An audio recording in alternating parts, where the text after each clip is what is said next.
আৰু নিত্য পৰিচালনা কৰে লগতে নিজে নিজৰ প্ৰচেষ্টাত স্কুলো খুলি লৈছে মনিকা মিছন সত্ৰীয়া স্কুল মোক এইখিনি ক্ষেত্ৰত বহুখিনি সহযোগ কৰিছে গোটেই সত্ৰীয়া নৃত্যখিনি পৰিচালনা কৰিছে নিজে ভাও দিছে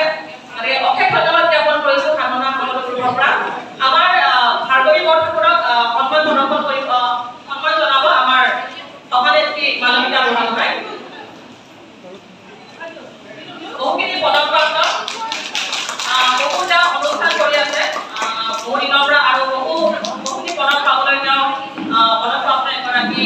উদীয়মান